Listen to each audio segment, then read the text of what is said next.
കൂട്ടുകാരി ചന്ദ്രകാന്ത് നമ്മുടെ പിങ്കിയുടെ ലക്ഷ്യത്തിലേക്ക് കാര്യങ്ങളൊക്കെ അടുത്ത് നീങ്ങുന്ന ആ ഒരു അവസ്ഥ തന്നെയാട്ടോ നമുക്ക് ഇന്നത്തെ പ്രൊമോയിൽ കാണുവാൻ സാധിക്കും. നമ്മുടെ പിങ്കി കാര്യങ്ങളൊക്കെ എങ്ങനെ മനസ്സിൽ വിചാരിച്ചു അതുപോലെ തന്നെ നമ്മുടെ ഗൗതം പിങ്കിയിലേക്ക് അടുക്കുന്ന ദൃശ്യങ്ങൾ തന്നെയാണ് നമുക്ക് ഇന്നത്തെ പ്രൊമോയിൽ കാണുവാൻ സാധിക്കുന്നത് കേട്ടോ.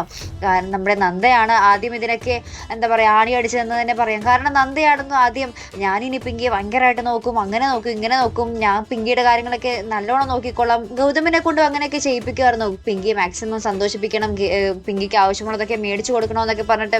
പക്ഷേ ആ പറഞ്ഞതൊക്കെ നമ്മുടെ നന്ദയ്ക്ക് തന്നെ വീണ്ടും ഇപ്പോൾ പണിയായി വിനയായിട്ട് മാറുന്ന ഒരു രംഗങ്ങൾ തന്നെയാണ് ഇന്നത്തെ പ്രൊമോയിൽ നമുക്ക് കാണുവാൻ സാധിക്കും. നമ്മുടെ പോരാതെ നമ്മുടെ ഗൗതമിൻ്റെ ഓഫീസർ ഇങ്ങനെ പറയുന്നുണ്ട്, സറോഗസി എന്താ പറയുക അതിന് വിധേയായ ആ അമ്മയെ ഭയങ്കര നല്ലോണം നോക്കണം, അവർക്ക് ഭയങ്കര കെയർ കൊടുക്കണം, അത് സ്വന്തം കുഞ്ഞിനെ അല്ലെങ്കിൽ ബാധിക്കും എന്നൊക്കെ പറയുന്നുണ്ട് കേട്ടോ.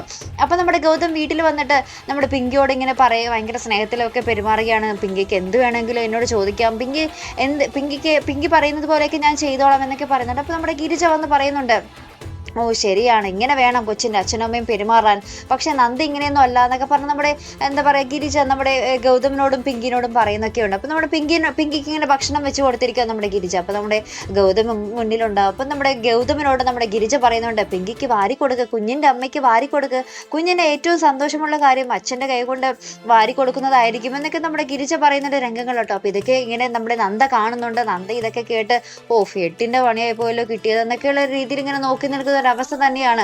ഇനി എന്തൊക്കെയാകും, ഗൗതമിനെ തനിക്ക് കൈവിട്ട് പോകുമോ എന്നൊക്കെ നമ്മുടെ നന്ദ ചിന്തിച്ചു തുടങ്ങുന്ന ഒരു നിമിഷങ്ങൾ തന്നെയാണ് നമ്മുടെ ചന്ദ്രകാന്തത്തിൽ ഇനി വരാൻ പോകുന്നുണ്ട്. അപ്പോൾ എന്തായാലും മറക്കാതെ കാത്തിരുന്ന് കാണാം. അപ്പോൾ ഇതുപോലുള്ള പ്രൊമോ റിവ്യൂസിനും എപ്പിസോഡ് റിവ്യൂസിനും ഒക്കെ നിങ്ങൾ മറക്കാതെ ചാനൽ സബ്സ്ക്രൈബ് ചെയ്യുക. അടുത്തൊരു വീഡിയോയുമായി വരുന്നത് വരയ്ക്കും ഗുഡ് ബൈ.